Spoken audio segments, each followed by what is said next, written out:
सर्वांना नमस्कार. आपण इयत्ता 9वीचा अभ्यासक्रम पूर्ण करून 10वीमध्ये गेलेला आहात.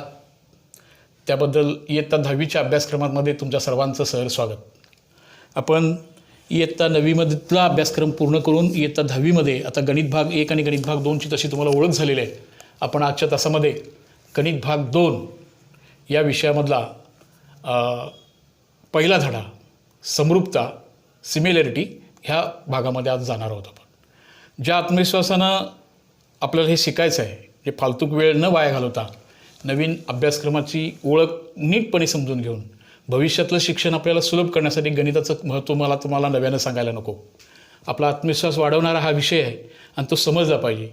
मुलांच्या अंतःकरणापासून तो समजला पाहिजे, मुलांना कळायला पाहिजे, नाहीतर त्यांचा आत्मविश्वास डळमळीत होईल. भविष्यातल्या शिक्षणाला त्यांचा जरूर त्यांना मुळातच गणित भाग 2बद्दल थोडंसं मुलांचा व्ह्यू हा तसा थोडा वेगळा असतो. पण तरी या पाठ्यपुस्तक निर्मिती मंडळानं अत्यंत सुंदर आणि छान पद्धतीची पुस्तक आपल्यासमोर दिली आहेत. ॲज अ शिक्षक म्हणून हा पाठ्यांश तुमच्यापर्यंत मनापासून पोहोचावा ही शिक्षकाची भूमिका राहते. आणि हा पाठ्यपुस्तकाचा संदर्भ तुमच्यामध्ये पोहोचणं आणि तुम्ही याचा सराव करण्यासाठी शिक्षकांनी ही रंजकतेनं तुमच्यासमोर आणणं किंवा ही संकल्पना तुम्हाला नुसतं पुस्तक वाचा म्हणून नाही चालणार. तसं बघितलं तर पुस्तकाची रचना इतकी छान आणि सुंदर आहे की प्रत्येक गणित सॉल्व करून दिलेलं आहे. त्या सॉल्व करून दिल्यावरच्या पुढच्या स्टेपमध्ये आपल्याला जायचं आहे. पण हे सोडवून दिलेलं उदाहरणसुद्धा तुम्हाला समजावं यासाठी शिक्षकांनी त्याच्यातली सहजता तुमच्यासमोर आणायची आहे, असा हा प्रयत्न आहे. आजच्या ह्या पहिल्यामध्ये धड्याचं नाव आहे समरूपता. आणि या समरूपता ह्या संकल्पनेची सुरुवात नेमकी कशी झाली बघा. आता हा गणित भाग 2 हा विषय शिकताना प्रत्येक अभ्यास शिकण्यापूर्वी तो अभ्यास कोणत्या एका मूलभूत गुणधर्मावर आहे त्याची ओळख झाली पाहिजे. हा गुणधर्म मनापासून समजून घेऊया. त्यामुळे त्याच्यावरच्या गणिताची आपल्याला भीतीच राहणार नाही. गुणधर्म मनापासून जर समजलं ना तर त्याच्यावरची हजारो गणितं आपल्याला पटपट सोडवता येतील. त्या आनंदानं आपण त्या उदाहरणाची सामोरं जाऊया. ह्या समरूपतेच्या पहिल्या भागामध्ये 9वीच्या अभ्यासक्रमावर आधारित थोडीशी डायरेक्ट समरूपतेकडे न जाता थोडं त्रिकोणाच्या क्षेत्रफळाबद्दलची मांडणी केलेली आहे. पान नंबर 1मध्ये 2 त्रिकोणांच्या क्षेत्रफळांच्या भागाकाराबद्दलचा भाग त्यांनी पहिल्या गुणधर्मामध्ये मांडला आहे आणि त्याच्यावरच्या काही उदाहरणांची सराव आपल्याला पुढं दिल्या. मग हळूहळू आपण समरूपतेमध्ये जाणार आहोत. ही त्याची ओळख आहे. तर आता पहिल्या भागामध्ये काय विचार करायला सांगितलं बघा. तुम्हीचं पूर्वज्ञान काय आहे बघा. प्रत्येक घटना प्रत्येक भाग हा क्रमन्वित अभ्यासक्रम आपण शिकत आहोत. पाठीमागच्या भागावरूनच आपण पुढं जाणार आहोत. डायरेक्ट जंप नाही मारणार कुठं. मग याच्यापूर्वी आपल्याला काय माहिती होतं. त्रिकोण म्हणजे काय माहिती होता. त्रिकोणाला पाया उंची ही संकल्पना माहिती होती. मग त्रिकोणाच्या क्षेत्रफळाचा विचार ही संकल्पना तुम्हाला माहिती आहे. त्रिकोणाचं क्षेत्रफळ कसं काढायचं असतं. मग त्याला एक त्रिकोणाचा पाया कोणताही घेऊ शकतो. मला समजा हा मी पाया म्हणून भाग घेतला तर त्याची उंची ही संकल्पना जरा नीट समजून घ्या. पायाशी लंबरूप असणाऱ्या रेषाखंडाला उंची म्हणतात. आता साधी तुमची किंवा माझी उंची मोजायची म्हणली तर माझी उंची अशी नाही सांगता येणार बाळांनो. समजा मी इथं टेप लावला आणि दोरी तुमच्या हातात दिली आणि हे 20 फूट आणि 50 फूट असे उत्तर नाही सांगून चालणार की माझ्या शिरोपासून पायाकडे जायला पाहिजे आणि हे जे अंतर होईल त्याला उंची असं म्हणतो आपण, नाही का. तसं हा जर तुम्ही पाया कन्सिडर केला तर त्याच्याशी लंबरूप असणारा हा जो रेषाखंड होईल त्याला आपण उंची म्हणतो. मी हा एक त्रिकोण काढला आहे. त्याला पाया सेमीच्या मुलांचा असतो किंवा मराठीची मुलं असू देत. बेस म्हणजे पाया, एच म्हणजे हाईट म्हणजे उंची. ह्या साध्या गोष्टी तुम्हाला माहिती आहेत. मराठीच्या पुस्तकामध्ये सुद्धा आणि सेमीच्या पुस्तकामध्ये सुद्धा B1 H1 ही संकल्पना पाठ्यपुस्तकाच्या लेखकाच्या मंडळाने वापरलेली आहे. हे एवढं सेमी इंग्लिश मराठीच्या मुलांना अवघड वाटायची काही गरज नाही. आता हा पाया म्हणला तर त्याची ही उंची होणार. त्रिकोणाचं क्षेत्रफळ तर सर्वांना माहिती आहे. काय तेही विसरलात नाही, माहिती आहे सगळ्यांना. त्रिकोणाचं क्षेत्रफळ सूत्र आहे 1/2 पाया गुणिले उंची. मी जो त्रिकोण काढला आहे त्याला हा पाया म्हणला, हा उंची म्हणले. समजा याची किंमत 10 दिली, याची किंमत 8 दिली तर ह्यात भरायचं आणि क्षेत्रफळ काढायचं असतं. ही उदाहरणं तुम्ही 5वी-6वीमध्ये चांगल्या रीतीनं सोडवलेलं आहात, समजलेली असतील तुम्हाला. त्याचा वापर आपण करणार आहोत. समजा अजून एक त्रिकोण, ह्यामध्ये 2 त्रिकोणांच्या क्षेत्रफळांच्या भागाकाराचा अभ्यास करणार आहोत. त्यामुळे एका त्रिकोणावर चालणार नाही, आणखीन एक त्रिकोण घेऊया. आता हा त्रिकोण जर आपण बघितलं ना, समजा मला हा पाया म्हणायचा आहे. पाया तुम्ही कोणताही म्हणा. हा पाया म्हणला तर उंची मात्र अशी लंबरूप येणार आहे. हा पाया घेऊ शकता, उंची अशी येणार आहे त्याकडं. आता जरा सोपं करून घेऊया. हा माझ्या पायाकडचा पाया घेतो तर याची उंची बाळानो ही अशी येणार नाही. गवंडी ज्याप्रमाणे वळंबा बांधून दोरी सोडतो आणि ती खाली जाते, आता ह्याची वळंबा बांधलेली दोरी ही इथं येणार नाही आहे, अशी येणार आहे. म्हणजे याची उंची ही अशी येणार आहे. ही उंची संकल्पना ह्या धड्याच्या मध्ये चांगल्या रीतीनं समजणं गरजेचं आहे. आता ह्याला B1 का म्हणलं मी. पहिल्या त्रिकोणाचा पाया H1 का म्हणलं, एक का म्हणलं, पहिल्या त्रिकोणाची उंची. आता ह्याला काय म्हणूया सांगा, हा पायाच पण दुसऱ्या त्रिकोणाचा आणि ही उंचीच पण दुसऱ्या त्रिकोणाची. आता ह्या त्रिकोणाच्या क्षेत्रफळाबद्दल काय करूया, एरिया ऑफ ट्रायंगल 1 पहिल्या त्रिकोणाचे क्षेत्रफळ 1/2. आता B1च्या ऐवजी आता इथं B2 येणार आणि इथं काय येणार सांगा बरं, H2 येणार. हे दोन त्रिकोण विचारात घेतले, पाया उंची ही संकल्पना थोडी समजली. आपण पुढचा अभ्यास ह्या दोन त्रिकोणांच्या क्षेत्रफळाबद्दलचं मत काय तयार होईल, ह्या दोन त्रिकोणाच्या क्षेत्रफळांच्या भागाकाराबद्दलचं मत काय तयार होईल. समजा आपण ह्या दोन्हीचं भागाकार केलो, आता काय होणार आहे सांगा, एरिया ऑफ ट्रायंगल 1 आणि एरिया ऑफ ट्रायंगल 2 ह्या दोन त्रिकोणांच्या क्षेत्रफळांचा भागाकार करत असताना काय निघून जाईल बाळांनो, काय अंदाज आहे तुम्हाला यातून, काय राहणार सांगा आता. हां, इथं हे आहे तसं B2H2, हा हे गेल्यानंतर काय निघून जाईल, येतं समान आहे ना, 1/2 निघून जाईल. जो भाग आत्तापर्यंत आपण शिकत आलो, त्रिकोणाचं क्षेत्रफळ 1/2 पाय गुणिले उंची, दुसऱ्या पण त्रिकोणाचं क्षेत्रफळ 1/2 पाय गुणिले उंची, त्याचे हे किमती भरल्या, त्याच्या भागाकारामधून असं लक्षात आलं. आता 1/2 ही संकल्पना निघून गेली आणि आपण एक विधान होतं तिथं, त्याला आपण प्रमेय म्हणून पण म्हणू शकतो. अशी एखादी सोपी सिद्धता तुम्हाला मांडायला काय हरकत सांगा. हे सिद्ध करा की दोन त्रिकोणांच्या क्षेत्रफळांचं गुणोत्तर हे त्यांच्या पाय आणि उंचीच्या प्रमाणात असते, पाय आणि उंची यांच्या गुणाकाराच्या प्रमाणात असते. हा भाग B1H1 असा तयार होईल. म्हणजे हा नवीन ॲडिशनल सुधारणा तुम्ही या इयत्तेमध्ये शिकत आहात की हा जो त्रिकोणांचा क्षेत्रफळांचं जे गुणोत्तर आहे, जो भागाकार आहे, तो भागाकार हा दोन त्रिकोणांच्या क्षेत्रफळांशी म्हणजे असा असतो, पाया आणि उंची आणि पाया आणि उंची, दुसऱ्या त्रिकोणाची पाया उंची यांच्या भागाकाराशी यांच्या गुणाकाराच्या प्रमाणात असतं. तुमचे तिथं करोरली म्हणून एक भाग दिला आहे, म्हणजे की तिथं त्याला आपण उपप्रमेय त्याचं म्हणूया. आता तुम्ही थोडासा विचार करा, समजा असे दोन त्रिकोण आहेत की हे H1 आणि H2 हे दोन्ही सारखेच आहेत, म्हणजे उंची ह्या दोन त्रिकोणांची सारखीच दिली आणि मी ह्यात किमती भरल्या, तर आता H1 H2 वेगळं राहील का, नाही, ते दोन्ही पण समान असल्यामुळे हे पण निघून जाईल. मग काय राहणार सांगा, फक्त राहणार पाया आणि पाया, पहिल्या त्रिकोणाचा दुसऱ्या त्रिकोणाचा. म्हणून आपण असं म्हणूया, जर दोन त्रिकोणांचा समान उंचीच्या दोन त्रिकोणांचा भागाकार हा त्यांच्या पायाच्या प्रमाणात असतो, असं होईल, बरोबर. ही दुसरा भाग. समजा असं झालं, त्यांचा पायाच समान आला, त्या दोन त्रिकोणांचा पायाच सारखा आला, आता काय शिल्लक राहील सांगा, उंची शिल्लक राहील, नाही का. आणि आणखीन एक ॲडिशनल विचार असा करूया, समजा पाया पण सारखे आहे दोन्ही त्रिकोणांची, उंची पण सारखे आहे, आता काय होणार सांगा, हे H1 H2 जसे गेले तसे काय जाणार सांगा, B1 B2 जाणार आणि राहणार बाळांनो शून्य का, नाही, दोन समान संख्यांचा भागाकार 1 असतो, नाही का. म्हणजे जेव्हा दोन त्रिकोणाचा पाया आणि उंची सारखी असते तेव्हा त्या दोन त्रिकोणाचं क्षेत्रफळाचं गुणोत्तर हे नेहमी 1:1 येतं.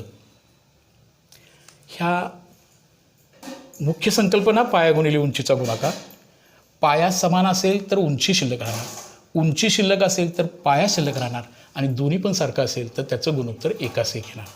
असे उपप्रमेयाची रचना त्या पान नंबर 1 आणि 2 वरती केलेली आहे. समजलं का बघा जरासं. मुख्य आहे पाया आणि उंचीचा गुणाकार, पाया समान असेल तर उंची शिल्लक राहणार, उंची शिल्लक असेल तर पाया शिल्लक राहणार. ह्या गुणधर्माचा वापर करून काही उदाहरणांचा आपण सराव करूया आणि म्हणजे पुन्हा ना तुमच्या लक्षात येईल आणि रचना हा भाग तयार होईल. पुस्तकाच्या नीटपणे तुम्ही डोळसपणे बघितलात. आत्ता सध्या ह्या ज्या पिरियडमधून आपण जातो, ज्या कालावधीमधून आपण सगळे शिक्षण क्षेत्र जाते, सगळे विद्यार्थी पालक चिंतातूर जात आहेत, या सगळ्यांच्यासाठी पाठ्यपुस्तक हा जवळचा मित्र असला पाहिजे तुमचा. पाठ्यपुस्तक गणिताचं पाठ्यपुस्तकाचं वाचन करणं हे एवढं चांगलं मुलांना आवडत नव्हतं, पण आता ते आवडून घ्यायला पाहिजे. पुढच्या भागामध्ये ह्या उपप्रमेयांच्या नंतर त्यांनी काही रिकाम्या जागा स्वरूपामध्ये काही गणित तुम्हाला ओळख व्हावी असे दिलेले आहे. फार छान आणि सुंदर गणित आहेत, तुम्हाला पटपट ती कळणार आहेत, मी पण तुम्हाला ते सांगणार आहे. पण त्याची ओळख होण्याच्यासाठी काय करूया, पान नंबर 3 आणि पान नंबर 4 वरची उदाहरणं सोडवण्यापूर्वी आपण सराव संचामध्ये जरासं जाऊया.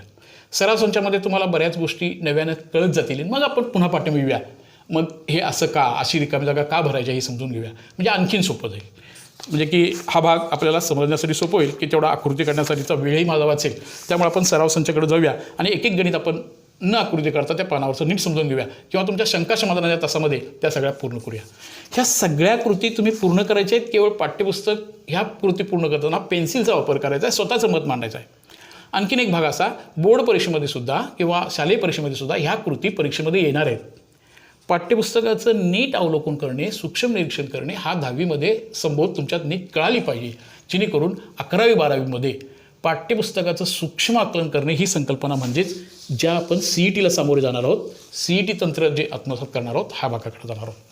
आता आपण ह्या नव्यानं शिकलेल्या ह्या 2 गुणोत्तरांच्या बाबतीमध्ये तसा मुख्य गणित हे तेच राहतं, थोडीशी संकल्पना बदलते, थोडासा विचारसरणीमध्ये थोडासा बदल होतो आणि मग आपण त्या पद्धतीने आपल्याला ते उदाहरणं सोडवायचे असतात.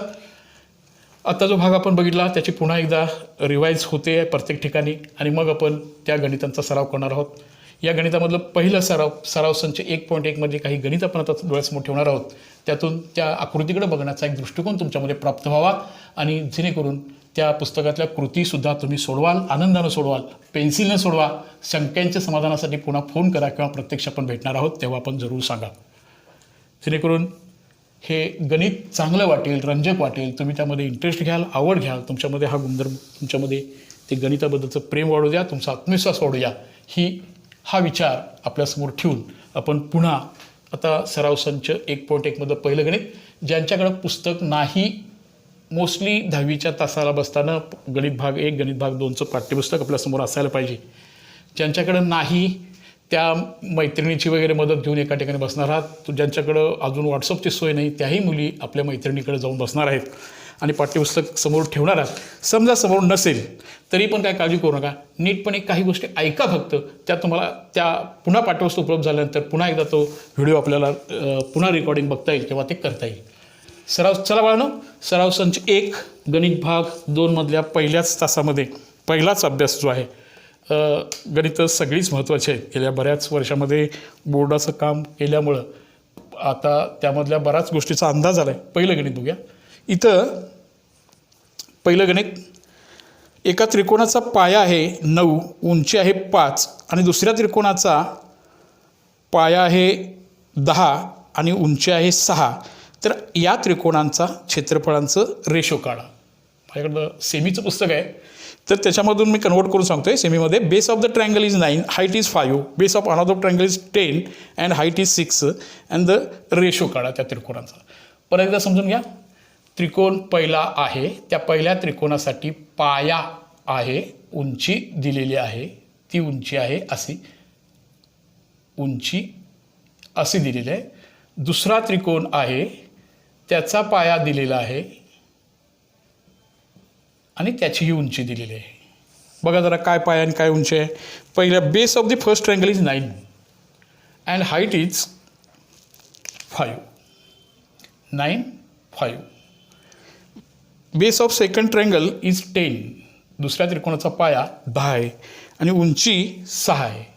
तर अशा वेळेला ह्या 2 त्रिकोणांचं रेशो काढा असं सांगितलं होतं. बघूया तर कसं काढता येईल. कोणत्या गोष्टीचा वापर करणार आहोत आपण, पुन्हा एकदा आठवण करून देतो. डायरेक्ट गणित नाही, हे गणित रिकॉल मेमरीवर. तुम्ही ह्या 2 त्रिकोणांचा पाया आणि उंची दिली असेल आणि अशा त्रिकोणांच्या क्षेत्रफळाबद्दल कोणतं गुणधर्म तुम्हाला माहिती आहे. तर आत्ताच आपण जो गुणधर्म बघितला होता, 2 त्रिकोणांच्या क्षेत्रफळांचा रेशो काढायचा आहे, त्या 2 त्रिकोणांचा भागाकार करायचा आहे.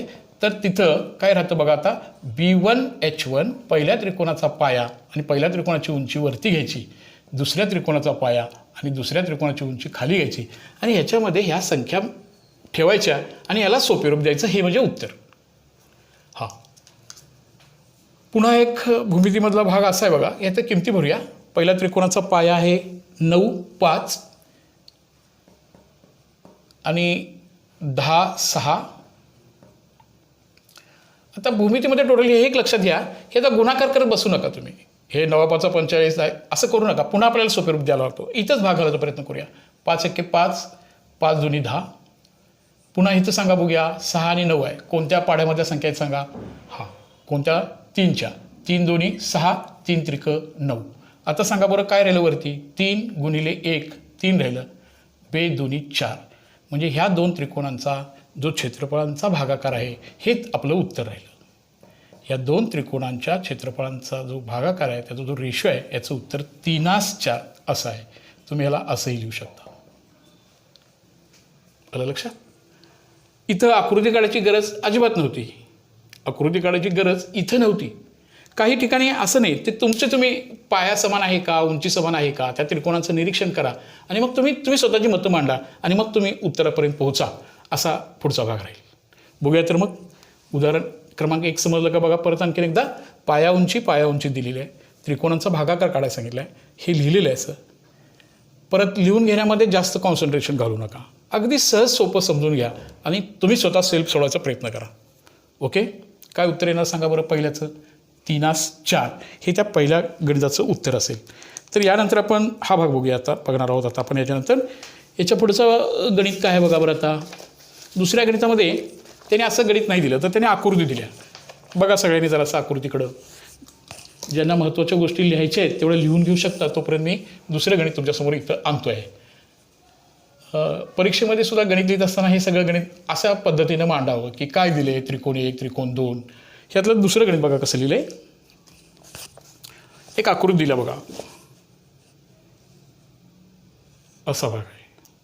तुमचं निरीक्षण नीटपणे बघा. जरा 2 त्रिकोण आहेत ना, त्या त्रिकोणाला त्यांनी नावं पण दिलेत, आपण पण नावं त्यांचीच घेऊया. ABC. इथं अशी एक खूण केलेली आहे. काय वळवण्याचा अर्थ? हा काय काटकोण, 90चा कोण. इथं पण अशी खूण आहे, काटकोण. म्हणजे तुम्हाला लक्षात यावं की काटकोणामध्ये एक पाया घेतला की ही करस्पॉन्डिंग त्याची उंची राहते, हा पाया घेतला तर ही त्याची करस्पॉन्डिंग उंची राहते. ही लंब आहे असं पण दिलेलं आहे दुसऱ्या गणितामध्ये. त्याच्यानंतर BCची किंमत दिलेली आहे 4 आणि ADची किंमत दिलेली आहे 8. आणि ह्या 2 त्रिकोणांच्या क्षेत्रफळ, आता त्रिकोणाची नावं असल्यामुळे इथं त्रिकोण ए असं काढायला सांगितलं. ह्या त्रिकोणाचं नाव वरती लिहिलेलं आहे, इथं आहे ABC आणि इथं त्रिकोण 2 आहे, त्याचं नाव आहे त्रिकोण 2 न म्हणतात, त्याचं नाव म्हणूया ADB. ADB म्हणजे हा खालचा त्रिकोण आहे आणि ABC म्हणजे वरचा त्रिकोण आहे. आणि ह्या 2 त्रिकोणाबद्दलचं हे आहे. तुमच्याकडं आत्ताच उपप्रमेयाचं ओळख कशासाठी असावी? सर तुम्ही आत्ताच शिकवलं आहे की 2 त्रिकोण पाहिजेत, पाया गुणिले उंची वरती पाहिजे, खाली पाया गुणिले उंची पाहिजे. इथं तर फक्त हे काय, ह्याला आता उंची म्हटलं तर हे एक उंची आहे, हे एक उंची आहे, पायाचा पत्ताच नाही. राहू द्या.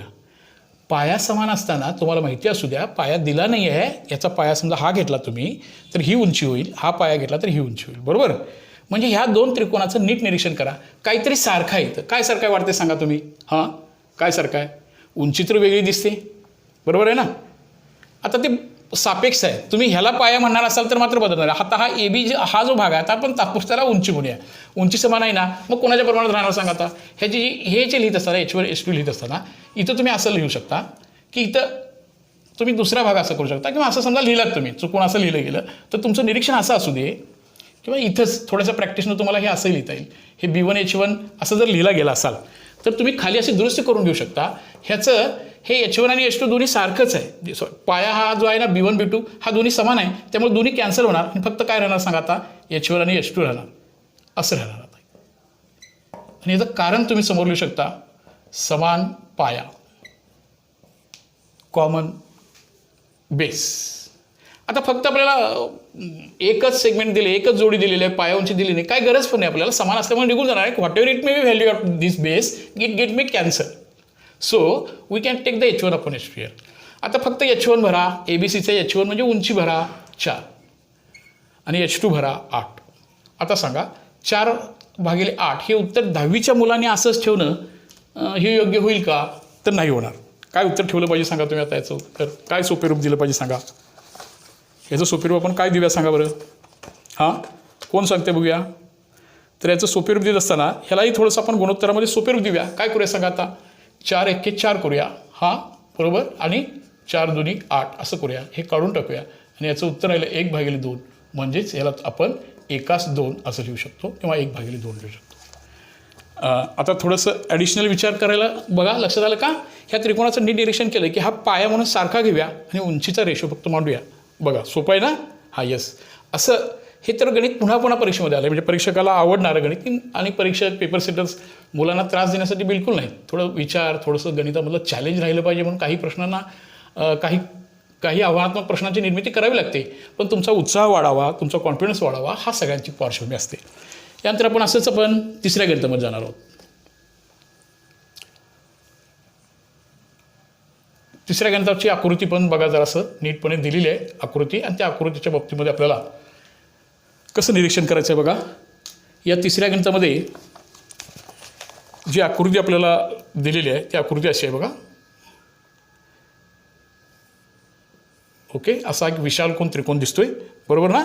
त्यानंतर इथं एक लंबतेचं चिन्ह आहे बघा, आहे का. त्यानंतर ह्याचं नाव काय दिलं बघा रे बाळांनो, PQR. Yes, okay. इथं कोणतं नाव दिलं बघा, T. हा ठीक आहे. थोडंसं दुरुस्ती करतो मेन आकृतीमध्ये, थोडीशी अशी परीक्षेमध्ये देत असताना मात्र अशी द्यायला पाहिजे होती किंवा आहे, ठीक आहे, असू दे. आणि हे जरासं असं करतो, असं आहे बघा. आता दिलेल्या लांबींचा विचार करूया. दिलेल्या लांबी मी आता लिहित बसण्यापेक्षा यातच व्यक्त करून दाखवतो बघा. इथं हे लंबतेचं चिन्हाच्या बद्दलची माहिती दिली बघा तिथं. त्यानंतर RQ आहे 6. त्यानंतर PS आहे, PS इथं आला बघा, त्याची पण लांबी 6 आहे. आणि त्यानंतर हा आहे PR, हा किती आहे बघा बरं, 12 आहे. तर आपल्याला किंमत काढायला सांगितली ती QTची किंमत काढायला सांगितली. या QTची किंमत किती असेल.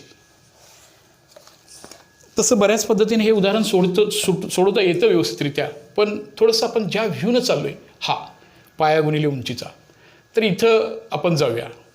मी त्रिकोणांच्या रेशोचाच आधार घेऊन हे गणित कसं सोडवता येईल असा आपण विचार करूया. ओके, मी ह्या त्रिकोणाकडे बघताना कसं बघतो बघा. 2 त्रिकोणांचा रेशोचा विचार करायचा आहे मला, ठीक आहे. पहिला त्रिकोण मी असा म्हणणार आहे बघा. जरासं आता तुम्हाला पहिलं कोणतं गोष्टी सोपी वाटते, आता सोपी ही वाटली का बघा बरं. हा पाया घेतला तर ही उंची होते, बरोबर आहे. मग त्या त्रिकोणाचं नाव असं करूया आपण, एरिया ऑफ ट्रायंगल P, हे नको, R आणि Q. ह्या त्रिकोणाचं क्षेत्रफळाचं हा एक त्रिकोण आपण विचारात घेऊया. ओके, त्याच्यानंतर असा एक घेतो बघा, PRQ. तुम्ही मला असं ह्याचंच नाव मी समजा ह्याचं पण बघा. आता ह्या त्रिकोणामध्ये पण बघा, ह्याला PQR म्हणतो. ह्याचा पाया हा दिसतोय आणि ह्याची उंची दिसते की बघा.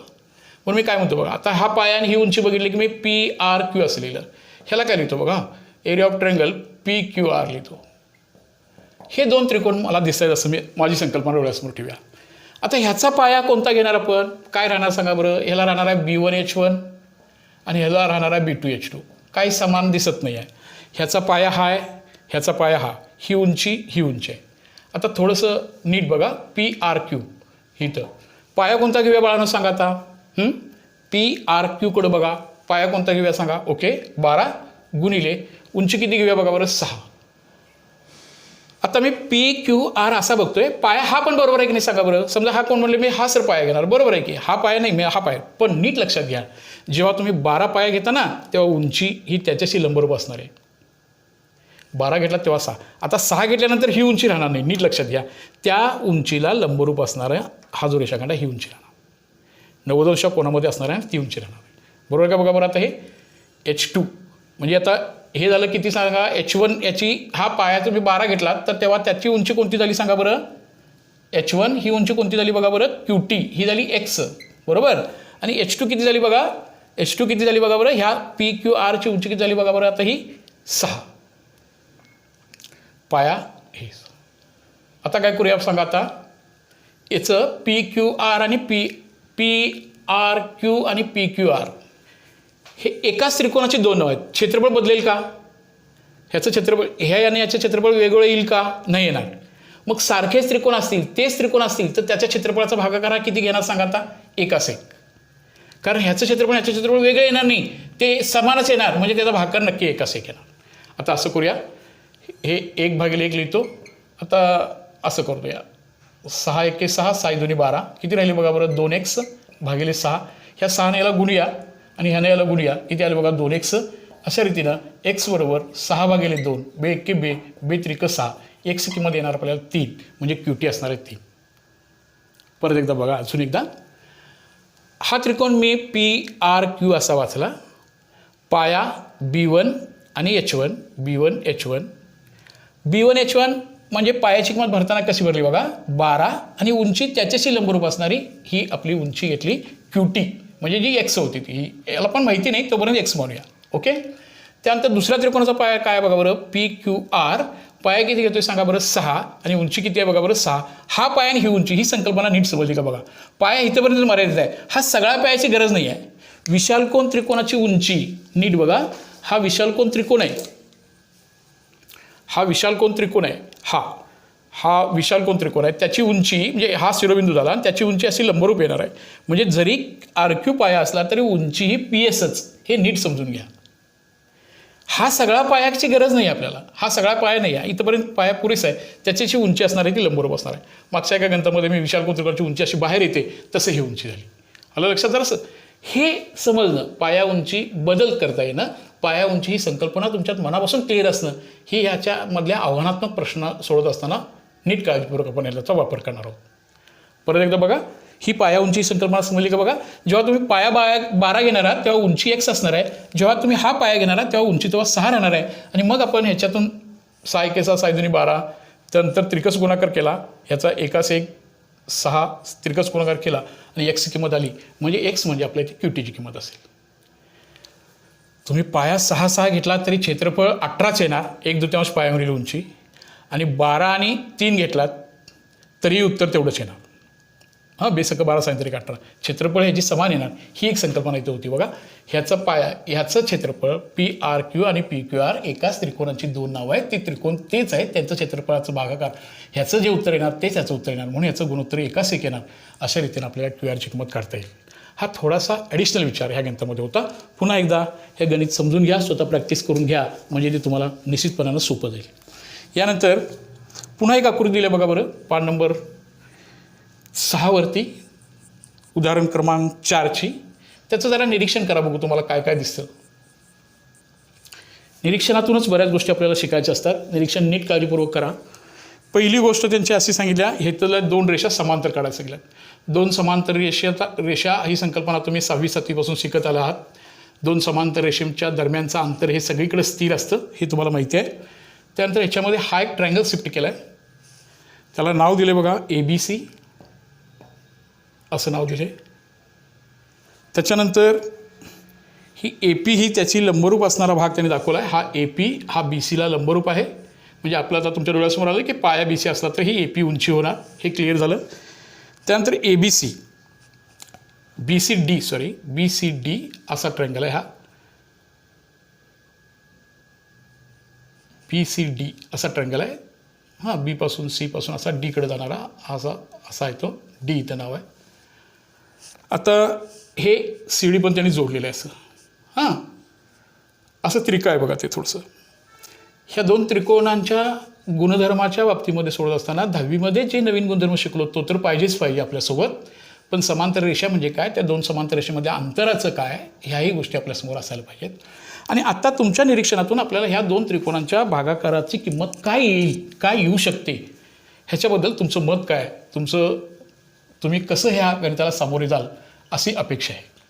बघूया तर मग ह्या 2 त्रिकोण, कोणत्या 2 त्रिकोणाचा विचार करायला सांगितलं बघूया.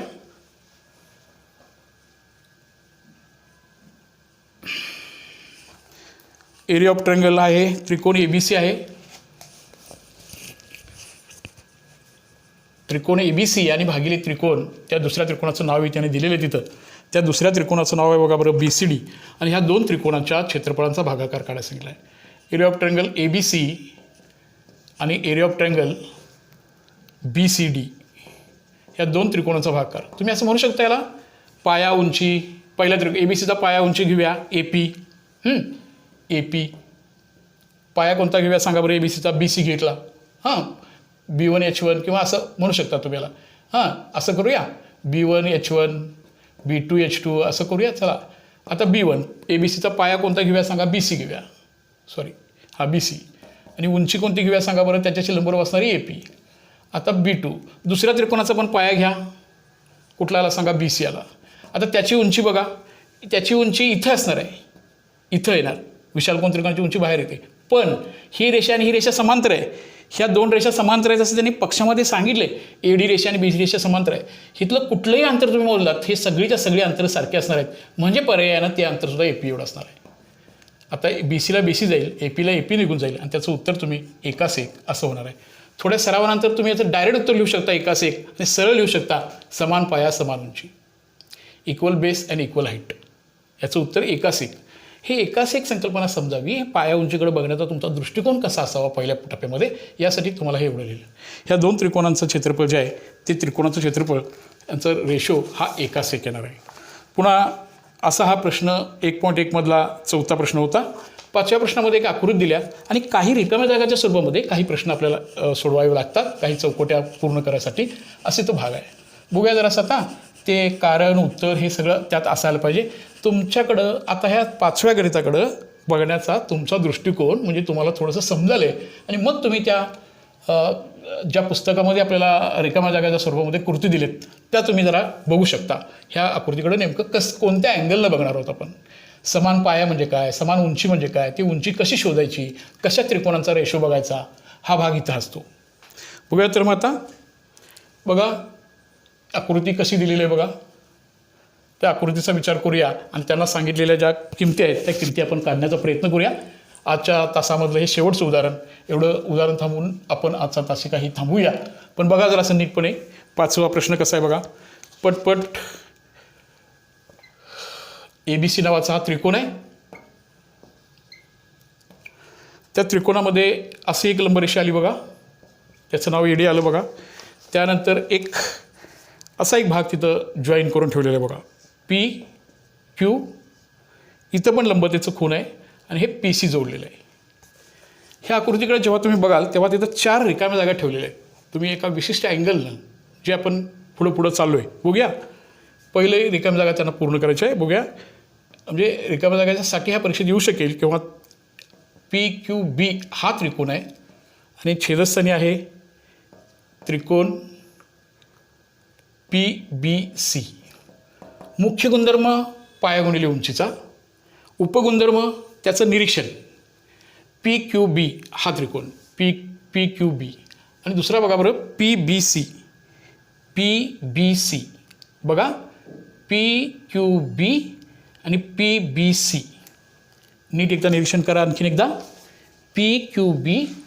तुम्ही जरा निरीक्षण करा काय येईल, काय काय वाटतं बघा, काय कॉमन आहे जरा दिसते बघा तुम्हाला. तोपर्यंत हे बाकीचे उपप्रश्न मी समोर लिहून ठेवतो. बघा बरं काय दिसतंय. पुन्हा दुसऱ्या त्रिकोणामध्ये कसा विचार करायला सांगितला बघा. PBC आणि एरिया ऑफ ट्रायंगल आहे ABC. याची किंमत काय येणार ते सांगितले. त्यानंतर बघा तिसरा प्रश्नामध्ये अशी अपेक्षा आहे, एरिया ऑफ ट्रायंगल ABC आणि एरिया ऑफ ट्रायंगल आहे ADC. याची किंमत काय येईल असा प्रश्न आहे. अजून एक प्रश्न आहे 4था. तो प्रश्न आहे एरिया ऑफ ट्रायंगल ADC आणि एरिया ऑफ ट्रायंगल आहे PQC. याची उत्तरं काय येतील. PQB त्रिकोण कुठं आला बघा, PQB आणि दुसरा त्याच्या खाली एक विचार घ्यायचा आहे PBC. पायाचा विचार करूया. पाया गुणिले उंची पहिला आहेच पाया उंची. चला PQBचा पाया कोणता येणार बघा बरोबर, BQ येणार. उंची PQ येणार. PBCचा पाया कोणता येणार बघा बरं, पाया BC होणार. उंची मात्र बघा जरा असं बाळांनो काय येणार, उंची 30 येणार.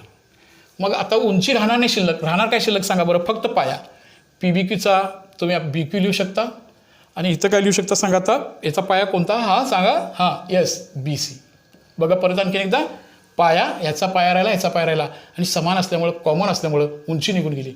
याचं रिझन लिहूया. समान काय समान म्हणूया, पाया शिल्लक राहिला, समान उंची असल्यामुळे ती कॅन्सल झाली. समजलं का बघा. त्या दृष्टिकोनातून प्रत्येक एक्झाम्पल बघायचं आहे. आता दुसऱ्या गणितामध्ये काय पाहिजे बघा, PBC हा आणि ABC. बघा बघा जरा नेमकं काय दिसते तुम्हाला, PBC आणि ABC. ह्याच्यात नावात पण दिसते बघा. काय समान दिसायला, पाया समान दिसायला. राहणार काय सांगा आता, फक्त उंची शिल्लक राहणार. पहिला कोणता PBC.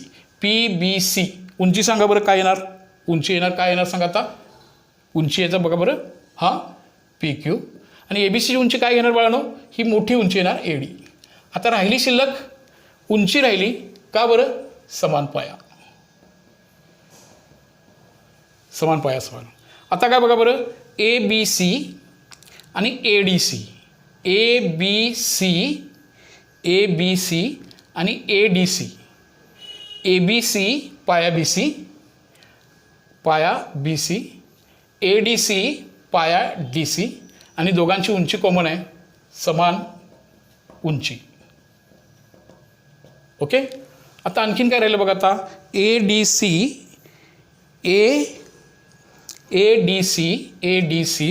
आणि दुसरा आहे PQC.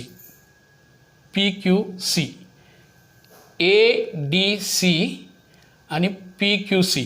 इथं मात्र ना समान पाया दिसतोय ना समान उंची दिसते. हे सगळेच घेऊया. ADC पाया कोणता DC, उंची कोणती AD. PQC समान पाया कोणता बघा बरं QC आला आणि उंची कोणती आली बघा बरं PQ आला. इथं काहीच निघून गेलं नाही. परत एकदा बघा, प्रत्येक त्रिकोणाच्या जोडीकडे बघताना काय कॉमन आहे, काय कॉमन नसेल तर ते तसंच राहिलं इथं, आणि जे कॉमन आहे ते निघून जातं.